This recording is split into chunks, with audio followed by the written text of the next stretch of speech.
Oh, I keep forgetting the music. Wah, wah. Wah, wah.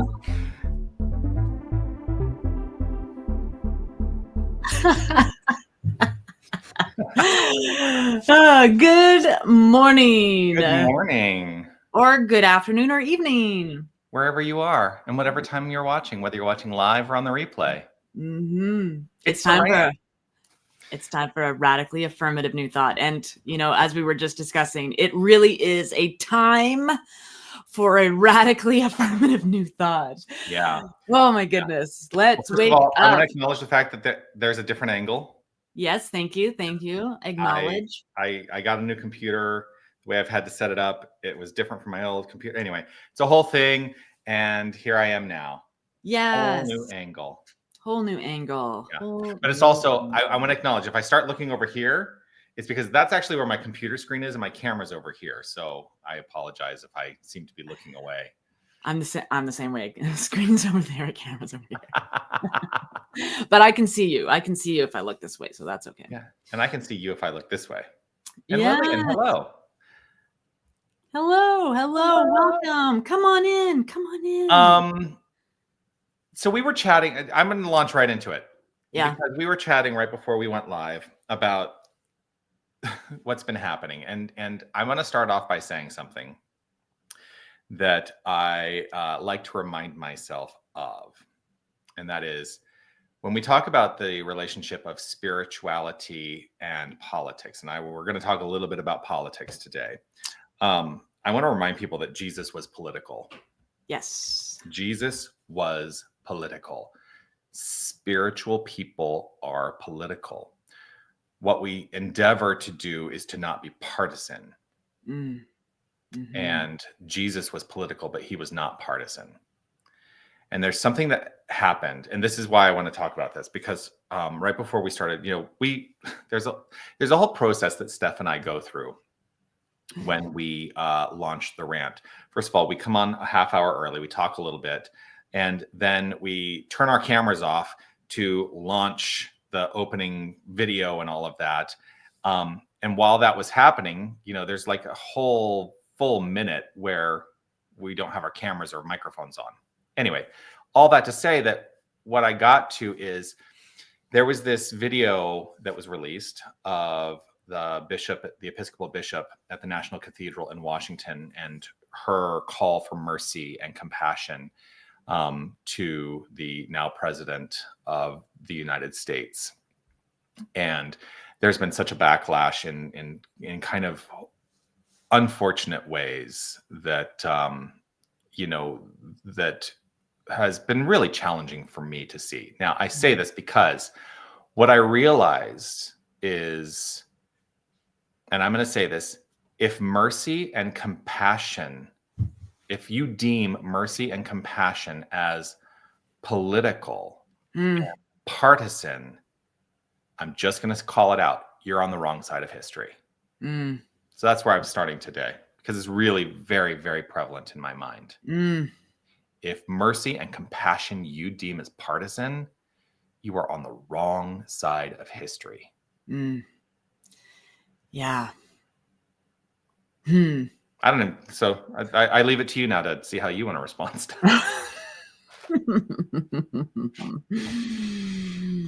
I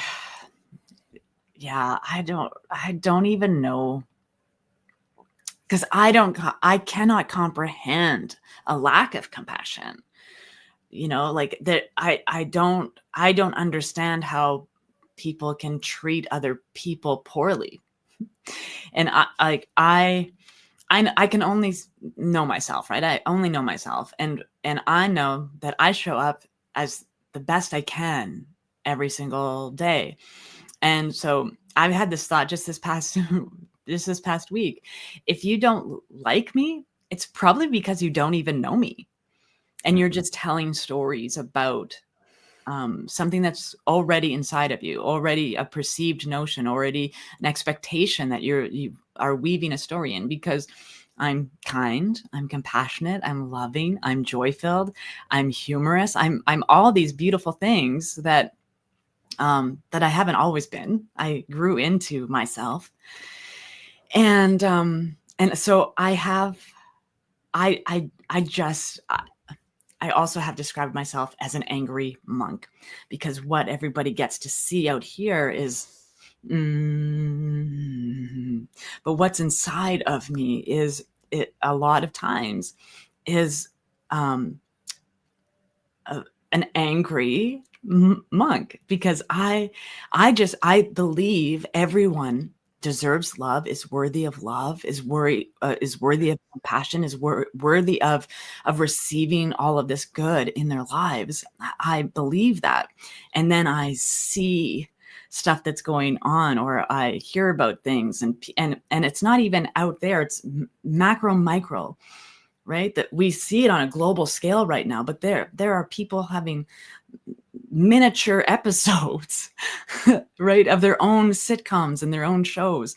So there's a lack of compassion out here in the world that we are seeing right now, but this is where we are.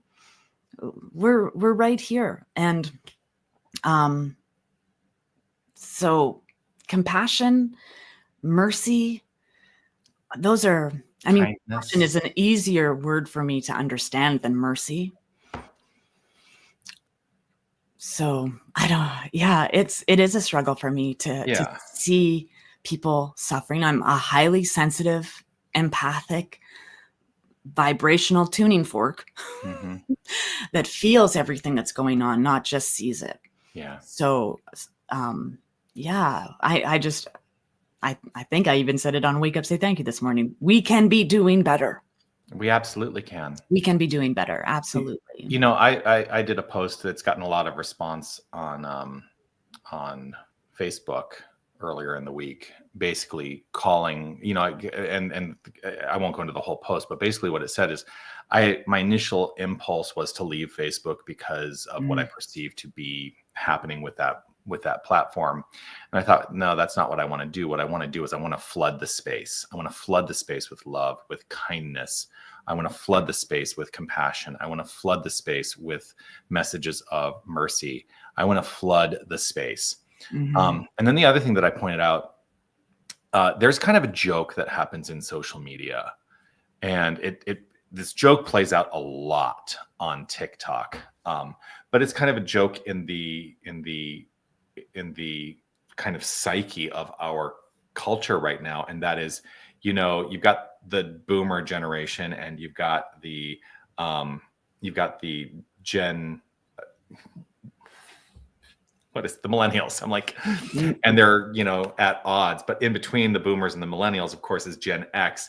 And everybody's saying, don't poke the bear. Don't poke Gen X. Don't wake them up, because you will not like what you find. And one of the things I wrote in this post is, it is time for Gen X to wake up from its slumber and to actually step forth in action. We cannot afford to sit back anymore and allow the absence of compassion and kindness and mercy to take its grip in this world. And it is doing that, but we are a solid force, I think, that is not active in the way that I would love to see the activity. That's me. Yeah.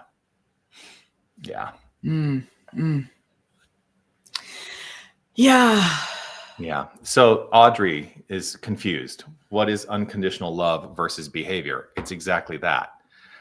Unconditional love can guide your behavior, but it is not a behavior in and of itself. It is an inner impulse. It is an inner idea.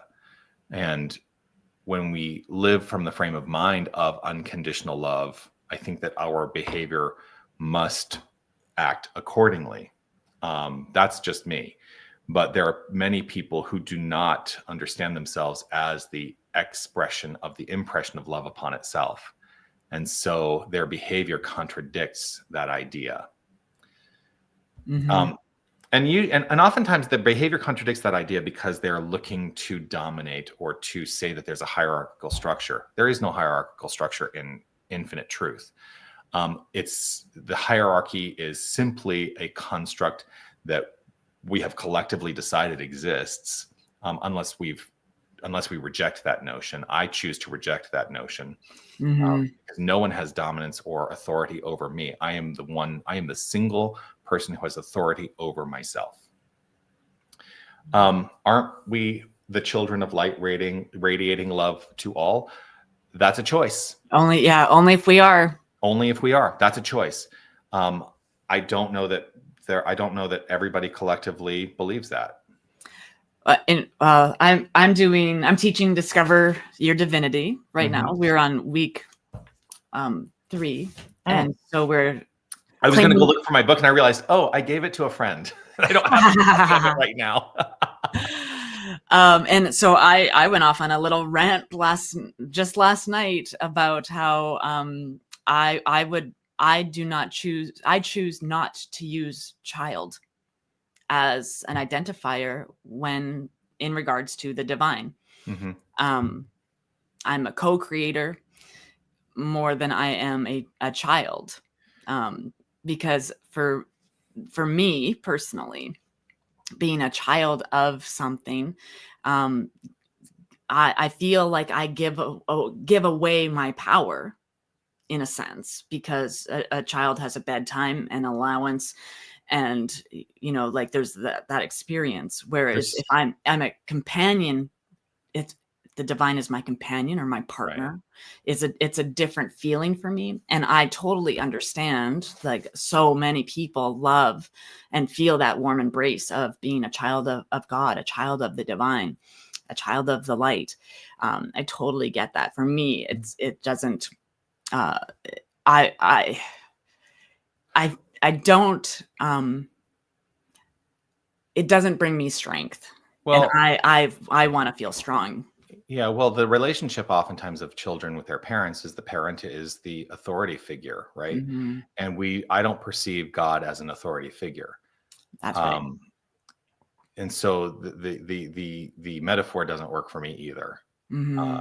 I agree. We are companions with infinite presence. Yeah. And we are the fullness of us is infinite presence, expressing and expanding and flowing, and if we are in alignment with that identity, mm-hmm. then I believe that we actually experience magnificence in our lives.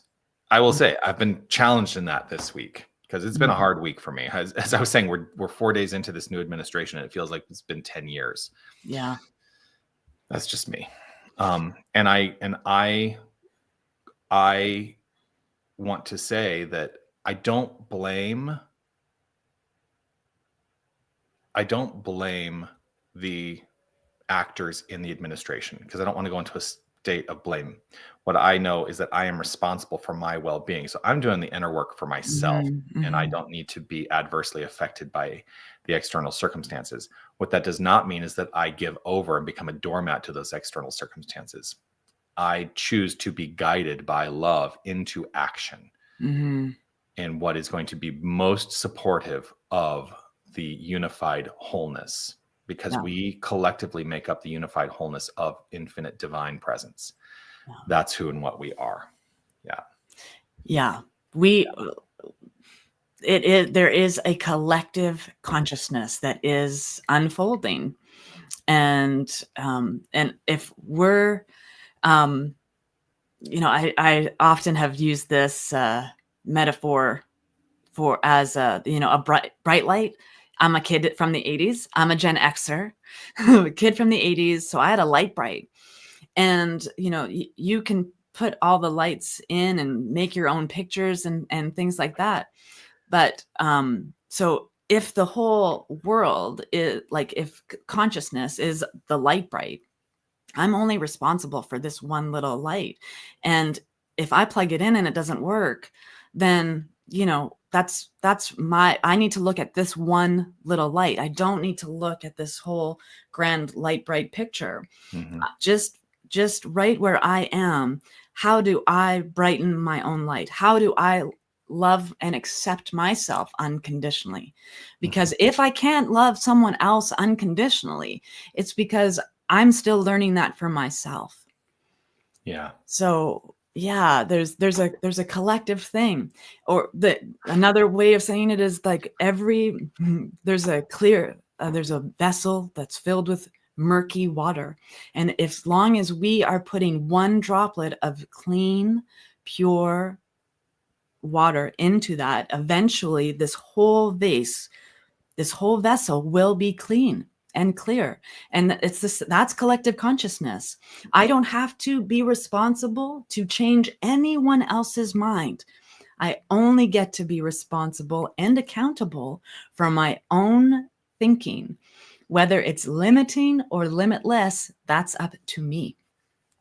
Can I make a suggestion though? Mm-hmm. Let's not perceive it as putting a drop in at a time. Let's flood the space. Flood it. Because a drop at a time, we do live in the construct of time and space, and that feels way too slow to me. I want to flood the space with compassion, mercy, love, and kindness. That's why we do this. It is. Even though today, admittedly, it's quite reactionary. I am in a state of reactive frame of mind. I'm going to call myself out on that. And I'm working through it. I'm working through it based in principle. And one of the things is I actually did decide, like, I'm not going to allow myself to just be angry at the news every day. I cannot live with that frame of mind for the next 4 years. So even if I do happen to stumble upon watching some information that comes out through the media, however it shows up, the news media, I'm not going to allow myself to go down the road of getting angry about it. What I do know is that I am empowered in every moment to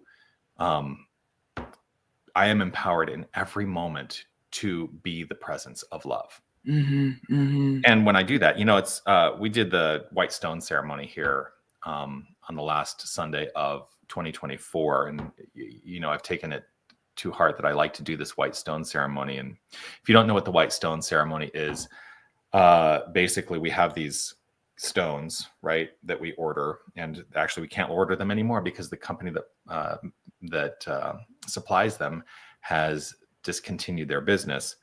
I ordered 1,000 stones, so we at least have some stones for the next couple of years here. But we go through a meditation contemplation process in the white stone ceremony that is meant to bring to mind the word that will become essentially what we call your name, your word. And when we talk about word, we're talking about the impulse of activity and action. And so you give yourself a name, and then you imprint it upon the stone, and everybody gets a stone before the service, and everybody gets a marker before the service so that they can participate. And the word that came up for me this year actually surprised me because I was not, it's one of the things I'm like, I think I know what my word might be. And then like I go through the process and like another word presents itself and I'm like, oh, that's unexpected. But this was my word. Freedom. Yeah. Is it backwards for you? No, we can see it. Because I just realized it's backwards for me. Modest. No wonder. It's fine. But what is freedom? I think that then begs the question, what is freedom? And how would you answer that, Steph? I just answered that on Wake Up Say Thank You this morning. The true essence of freedom is that it's right here. Freedom lives inside of your mind. It is your consciousness. It is your ability to be aware of that freedom, to be to know that no one else, there is no one else, not on paper, not in policy, no one else can make me anything. I am free to choose how I'm going to show up today, how I'm going to think about things, how I'm going to express myself. I am at choice. And in that choice, that's freedom. That's the essence of freedom. I can be shackled to old ideas, and it is my own mind that will release me from that experience that binds me. I'm the consciousness that bound me. I'm the consciousness that unbinds me. You bring up a couple words that I had a chat with somebody recently about these words, and and they gave me a new perspective on how to consider these words. Mm. If you were to try to differentiate, and I just want to see what comes up for you, if you were to differentiate between choice and decision, how would you distinguish those two words as ideas? Mm. That's a great question. And part of it comes up for me because one of my favorite books is the power I talk about of it all the decision. time. You cannot deny it is one of my favorite books. Yeah. One of my favorite books of all time is The Power of Decision. Yes. And I started thinking it was not called The Power of Choice, Mm-hmm, Power of mm-hmm, Decision. mm-hmm. And so how would you differentiate between Yeah. the notion of choice and decision? Well, decision is an affirmative action towards something you had a choice in. Mm-hmm. Right? That like there's choices infinite. There's infinite choices. There's finite decisions because I can only act in a finite way through this body in a sense, right? Like it's decision is affirmative action that I have chosen to take based on multiple choices, because it's not a decision. Like, I guess everything. Yeah, this is a great question. Decision, because everything is a decision. I decide whether or not I'm going to brush my teeth every day. Like so there's always a decision to be made, yes or no. But choice, there's often in my thought about the word choice means there's choices out there. There's choices for me to partake in, and I would make a decision based on what's available to me. I think we're going to get into semantics here. Yeah, for sure. Let's do it. Because I hear you. And the way that it was kind of presented to me, and I actually totally agree with this, is that a decision differs from a choice in that a decision actually is a considered movement. Mm-hmm. What I mean by that is oftentimes we just make choices like flipping a coin, and we don't really consider that. Yes. And so it is simply just A or B. There's no consideration in that. But what are the considerations around how might this play out? How might this show up in my life? How might my life be enhanced or not through this choice? Yeah. Then I'm in the process of making decisions. I totally see that. Like I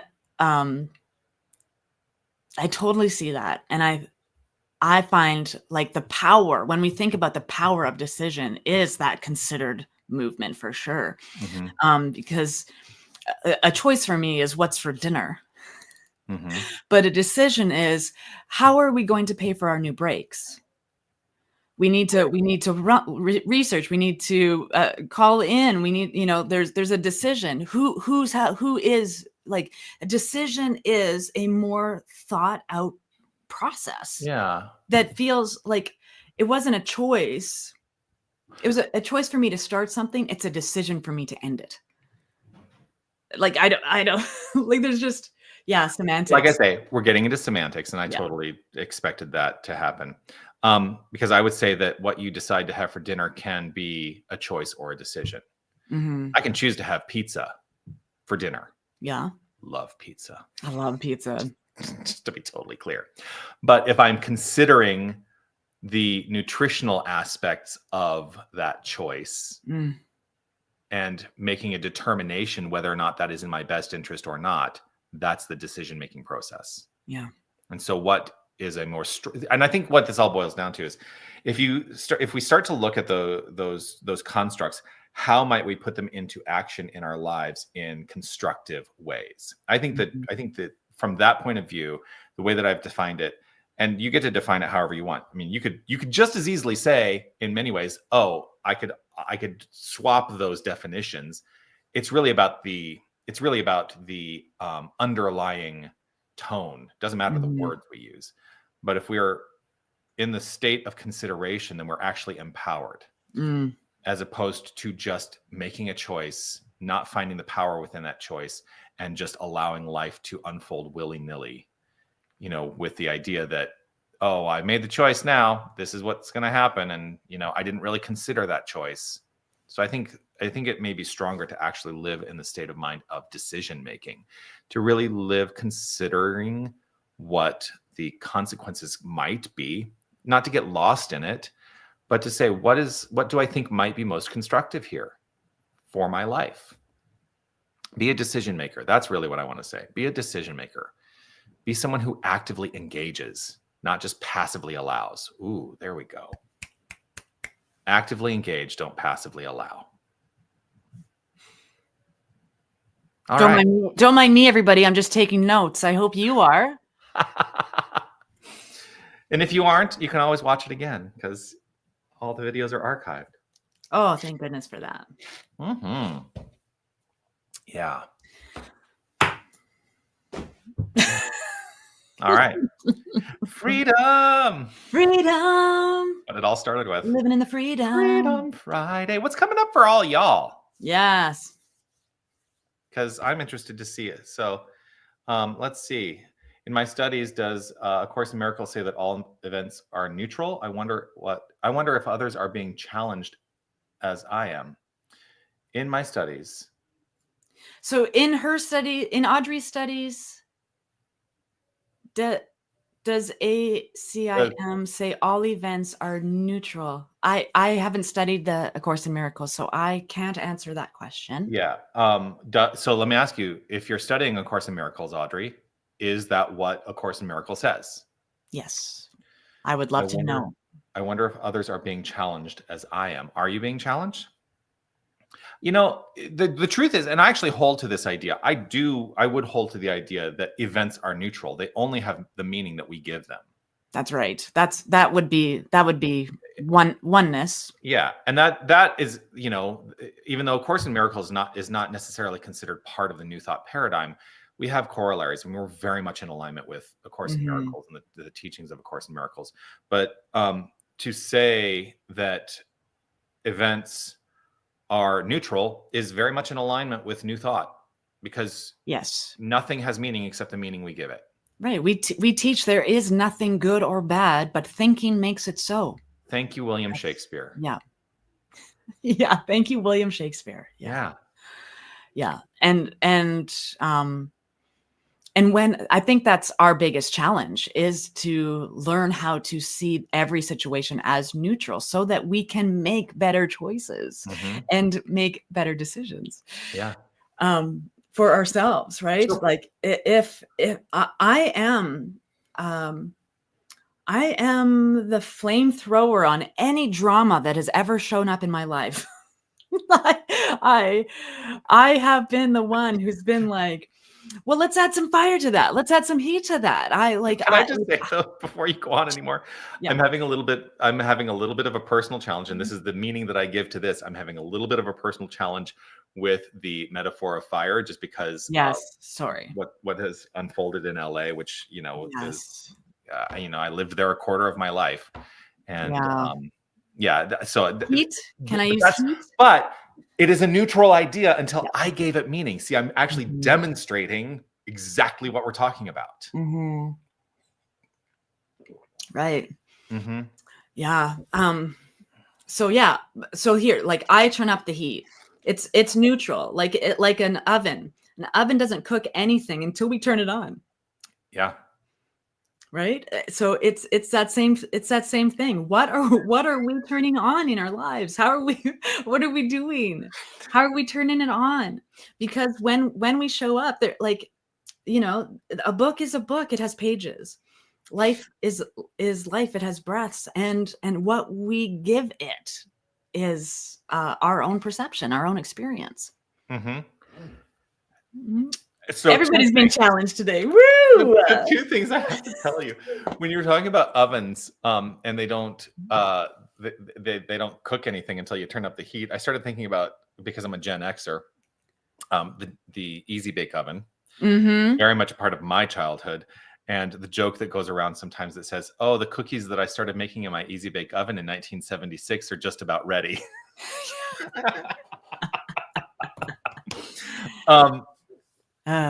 But Well, that's a 48-year-old cookie because I don't have to do the math. That was the year I was born. Yeah. But a book in and of itself does nothing. Yeah. The words within the book have no meaning Mm-hmm. until they are experienced through the process of reading by someone. And the meaning that I impart from that book is going to be independent of the meaning that you impart from that book. They might be similar, but we are the ones who give it meaning. Yes. So yes. Yeah. Everything is neutral until we give it meaning. Until we give it meaning. That's really what it boils down to. And even the like you said, the last 4 days has felt like 10 years. Mm-hmm. For me. For you. But I'm giving it that meaning. Yeah, the like having extraordinary faith in times like this is vitally important to our spiritual well-being. Yeah. Because no matter what it looks like, there is an undercurrent of divine intelligent presence that knows greater than I could possibly ever. Because I can only take in all that I can take in. Can I challenge you on that? Yeah, for sure. You can always challenge me. You've now given that intelligence meaning. Of course I have. And you've given it volition. But aren't we the volitionary expressions of it? It is a stopless, infallible flow of presence. There's nothing. What is that? Okay, I'm going to challenge you on that. What does that even mean? What does that mean? You're using words. Intelligent presence? Yeah. What does that mean?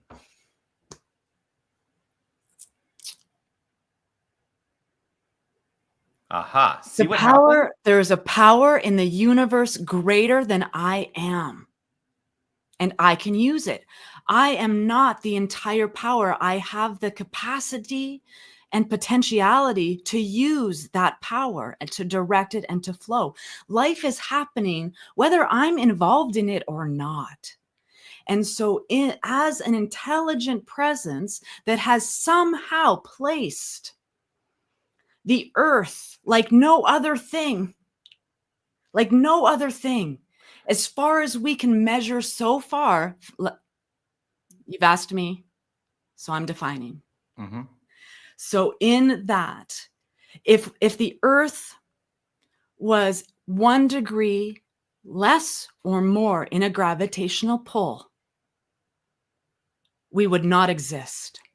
For me, that is an undertone of intelligence that I can't fathom. Because I am like, do these socks match? Do I have to wear matching socks? So there's an intelligence that I can't even understand fully as a human being, as I try to grasp it.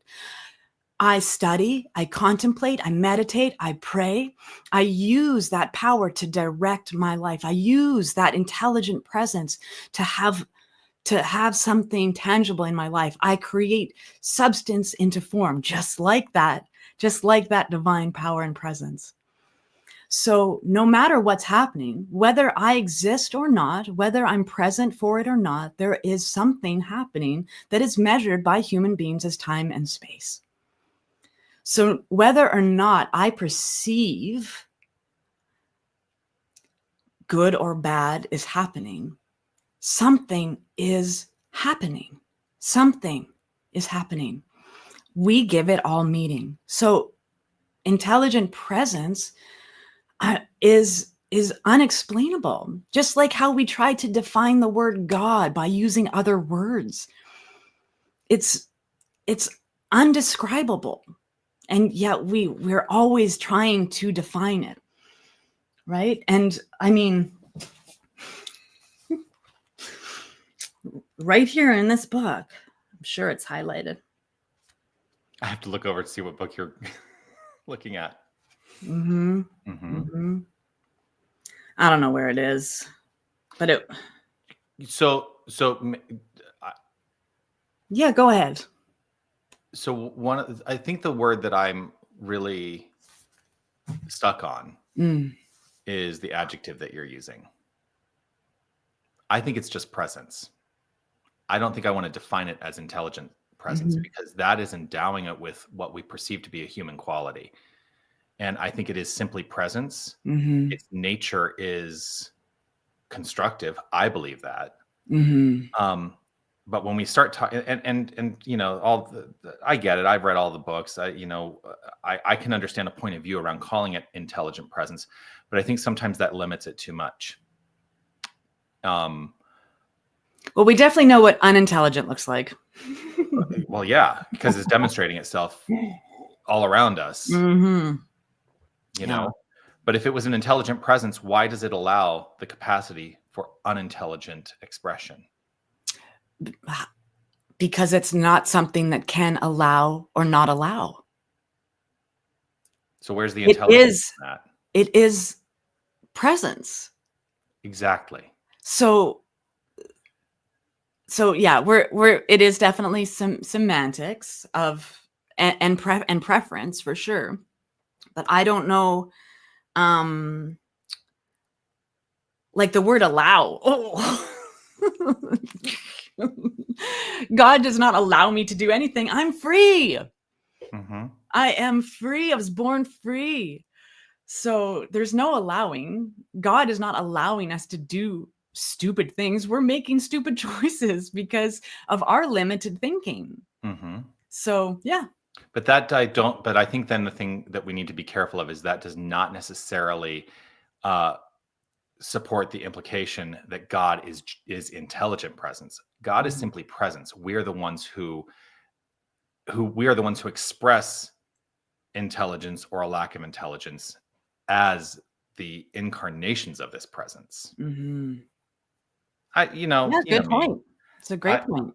I like to question all the things I think I know, because here's the thing. Me too. I don't necessarily disagree that it's an intelligent presence, but I'm going to question my beliefs. And that's what I think the power of the New Thought philosophy is. And I say it every single Sunday. Question it. Yeah. Don't take it for granted. Don't take what I say with a grain of salt. I'm not here to tell you what to believe. I'm not here to tell you what to think. That is entirely your responsibility. I say it every single Sunday. Yeah. And the power of New Thought for me is that we are encouraged to not devolve into dogma, which is, this is an unquestionable part of our doctrine. You must not question it. And I will question it all. I think it's important that we question it. I think that's why we have a show called The RANT. Right. Yes. Lillian has a response. Right? I like intelligent presence because we don't know what the real name of God is. And it just emphasizes that this is an all-knowing energy. If we consider the definition of intelligence as all-knowing, then I can't disagree with that. Sometimes, though, I think we align the notion of intelligence with moving in the direction that we think it should move in. We perceive that as an expression of intelligence. And so I just want us to be really careful about the way in which we are choosing to understand that adjective. And yes, I would say it is an all-knowing presence, because there's nothing that cannot be part of the infinite. Otherwise, it would be finite. Yes. And one thing from this book that I love, like the prime principle, right? The prime principle is oneness. And like, since reading this book, I'm like that's a new word or a new term for me that I'm been using. Is the just prime principle. Prime principle. Yeah. It's first cause. Well, and in the unity movement, what we have done, I say they, like I'm not part of it now, but we basically have taken the fundamental principles and we state them in 5. We say that there are 5 basic principles of unity, and that is the prime principle. Principle number 1 is God is all there is. Whatever word you choose to use for it, presence, universal source, creative energy, whatever it is.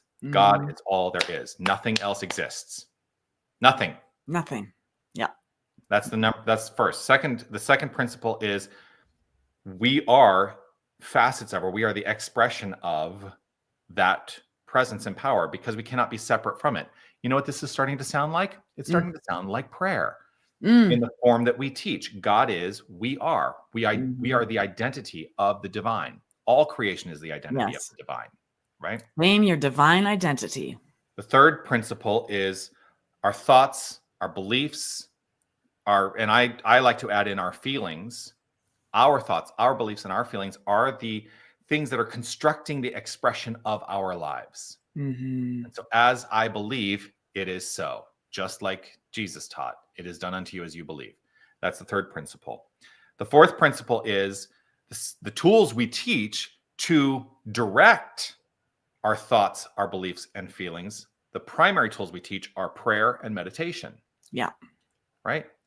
And then the fifth principle, my favorite, is that we choose. It is a choice to live from the point of view of those previous four principles and to activate them in our lives. Mm-hmm. We don't have to, but we choose to. If we are if we are accepting the principles of unity, that's what we're accepting. But we don't have to.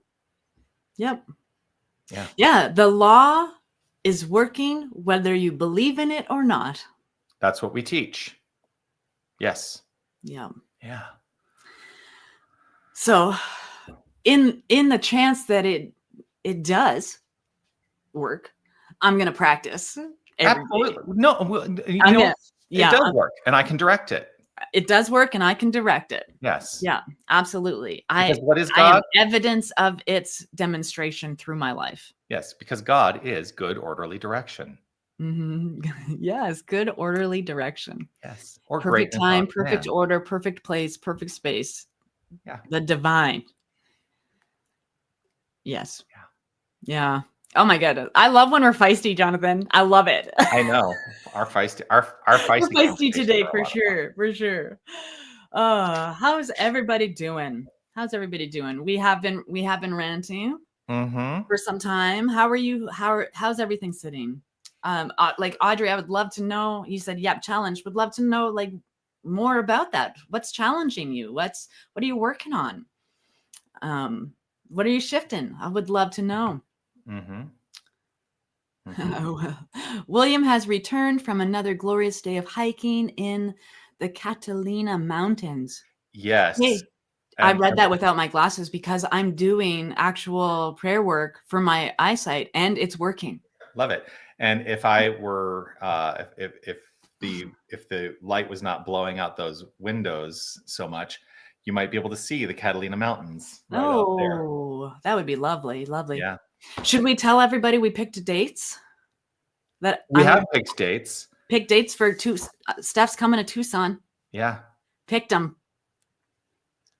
Yes. So what? Mid-April. Mid-April.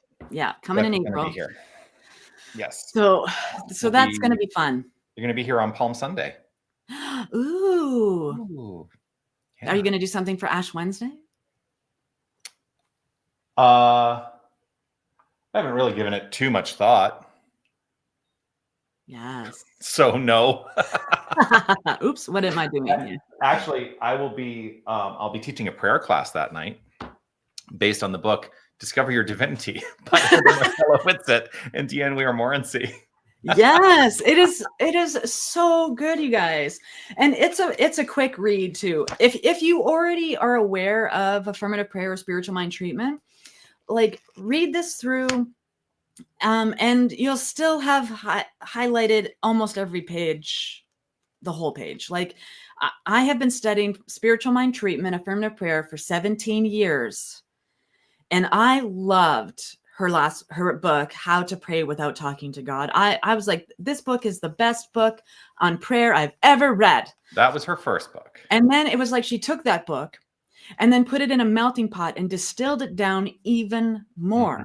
So you can read 178 pages as someone who knows prayer. Super easy. Just buy this and you'll be like totally refreshed and you'll be inspired once again about affirmative prayer in your life, for sure. Yeah. For sure. Yeah. It's amazing. And she had always said, when she went to write that book, she said that her thought originally was to do a full contemporary revision of How to Pray Without Talking to God and re-release it How to Pray Without Talking to God. And she kind of started doing that, and she realized, no, this is a completely new book. And I love it. I'm so grateful, so grateful for that. But that was, but her last book before this was actually Divine Audacity. Yeah, which I have taught 3 times as well. The Linda Martella Whitsitt. I'm going to meet this woman someday. I love her. She doesn't even know me, but I love her. Yes. Divine Audacity, brilliant. Like, I love her writing style. It's so easy from, like, I'm not a big reader. I like big books like The Science of Mind. I have to read every page probably 4 or 5 times to grasp anything on it in, like, at some point in my life. And Linda, just her writing style is so easy. It's an effortless read. It really is. And I appreciate that as someone who, because then I can say, I read a whole book this year. It's 180 pages, but I read a whole book, you know? So, and my goal is to read like 12 whole books this year. So if you have recommendations on books, I tend to stay with my theme of consciousness. You know, I love consciousness studies. Drop what books you're reading. How are you keeping your mind fresh? I'll tell you the book that we're studying right now in one of my classes. Oh, this is going to blow people's minds. I will tell you, if you are steeped in this philosophy, it's an interesting book that draws a lot of correlations to the philosophy. But the book that we're studying in one of my classes right now is the Everything Answer book by Amit Goswami. And I've studied this book before. I read it several years ago and really took a deep dive into it. And the joke was with those people with whom I was studying this book, we got to the end and we said, he calls it the Everything Answer book. And what it really should be called is It Really Doesn't Answer Anything book. Yeah. Because the conceit of the book is the intersection of quantum physics and spirituality. And part of it is, it's all, you know, quantum theory is a theoretical physics kind of paradigm. And if you think you know, you don't. It's one of the first things I will say. And it really doesn't answer anything, but what it is encouraging us to do is to understand that the answers lie within. That's really because we're the ones who give everything meaning. That's essentially what it boils down to. Yeah.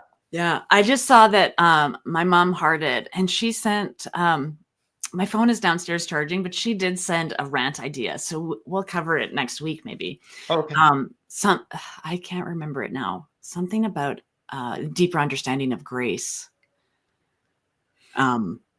So it will be a good one for sure. I will bring that to the table for us.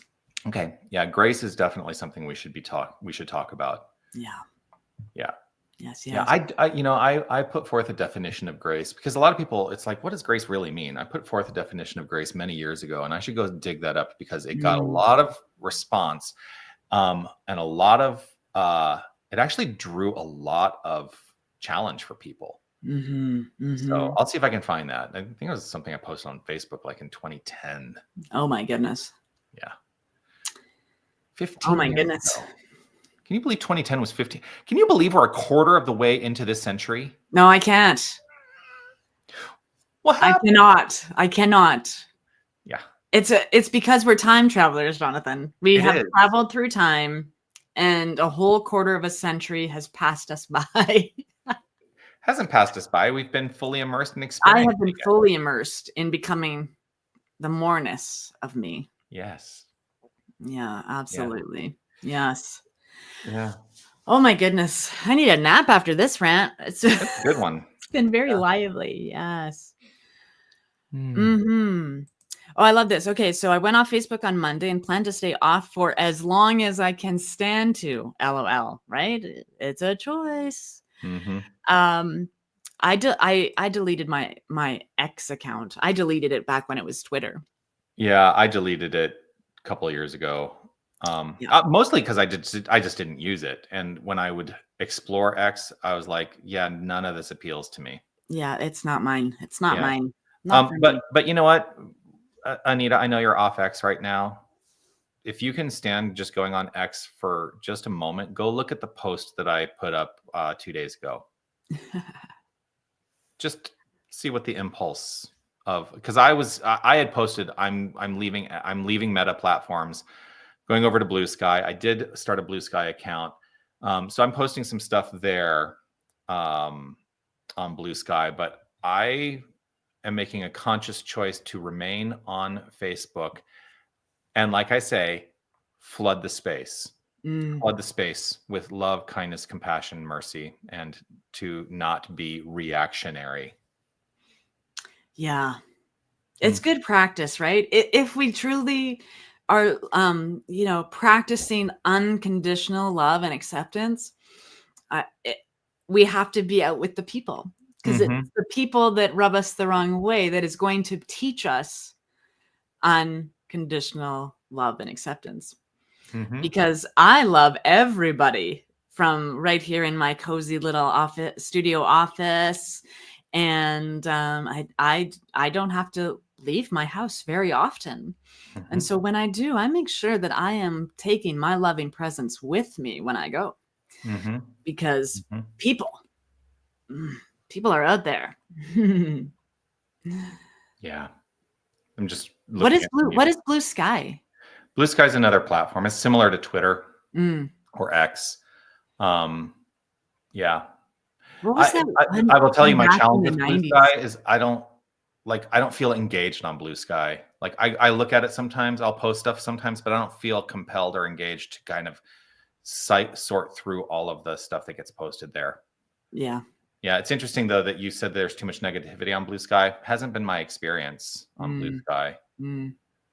Yeah. I if I'm scrolling, it's probably Instagram, and I'm probably waiting in the car. Yeah. If I'm on Facebook, for this, obviously, for the marketplace. I love window shopping. That's all I do on Facebook is window shop. I'm like, oh, that's a nice wardrobe. Would it fit? No, it won't fit. Keep scrolling. Yeah, that's what I do. Yeah, I think that they're not showing some of the content on Facebook. That could be true. Could be. Yeah, that could be true. Yeah. You know, and here's the thing: there's some choices that have been made or decisions that have been made. And we are voluntary participants or not in the experience of social media platforms. You know, there's a part of me that was thinking, I just want to be done with social media entirely. What a world would that be? And yet, you know, I said this last Sunday. I said, you know, there's actually value in social media if we are choosing to participate in it consciously. You know, that social media, I mean, I think about it. So I'm going to talk about Blessing, right? We are connected to Blessing in Africa. She's not currently in Nigeria, but we became connected with this magnificent presence because of social media.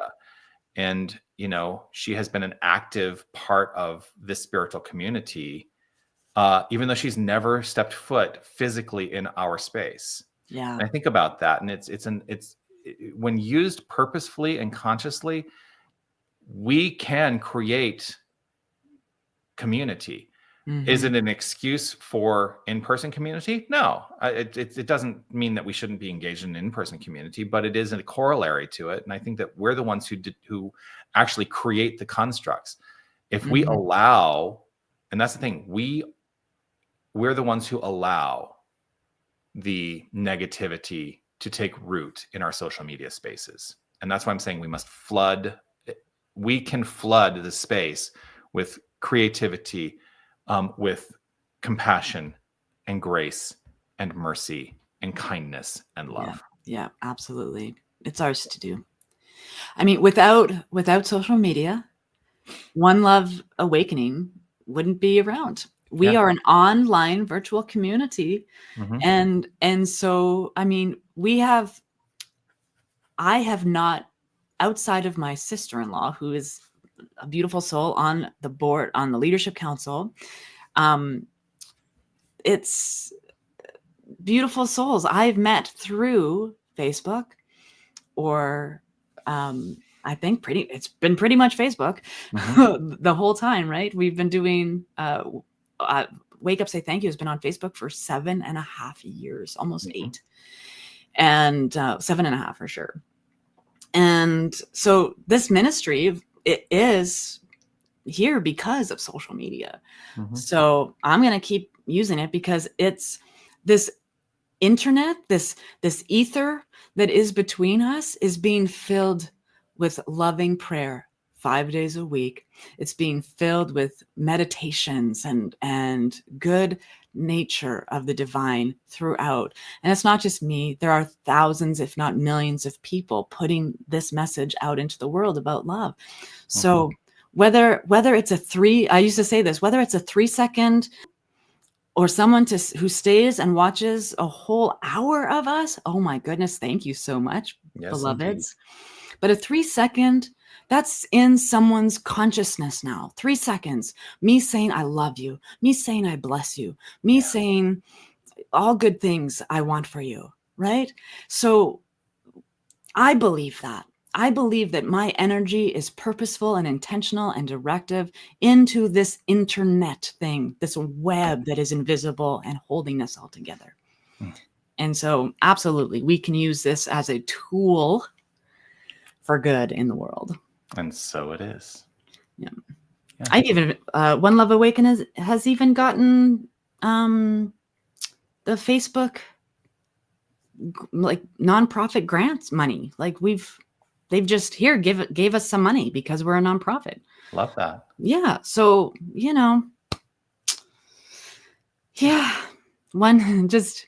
we give everything. We give everything meaning. Yeah.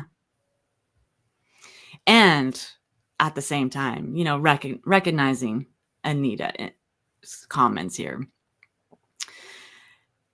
I'm also a very sensitive person, and I intentionally use social media. I do not go looking for stuff I don't want to know about and I don't want to feel into, because I feel everything. Yeah. So I get it, and take breaks. I take multiple technology breaks a year, and that's important. So you can have a day where you're just a day a week, no technology, shut it down. The world will continue. You can pick it up again tomorrow.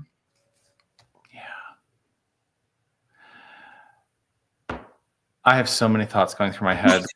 We could rant for another hour, I think, very easily. And yet we have come to the end of the time that we allot to this experience. Remember when these were 30 minutes? I do. Now we're like, we can't shut up. We can't shut up. Oh my God. Oh my goodness. Steph, I am always grateful for this time with you. I'm so grateful. To everyone who watches, I am so grateful for this time with you. And please do let us know what is coming up for you. Yeah. Next week, we're going to talk about grace. That clearly is what is going to unfold. But if there's anything that you would like us to talk about, you can always send us an email. There are emails right there on the screen for you to engage with us. So we would love that. Let us know what you want us to talk about. And we'll be back for another rant next week. Patrick Farron, Reverend Dr. Patrick Farron. Aloha. Aloha and aloha. Joining us. So there we are. Anything there we are. Love everybody. Stay connected. Yeah. Stay connected, because connection is everything. Indeed it is. I am deeply grateful for this connection. Yeah. Love everybody. Have an awesome week. Yeah. We'll see you next week. Who's hitting the button? I'm pressing the button right now.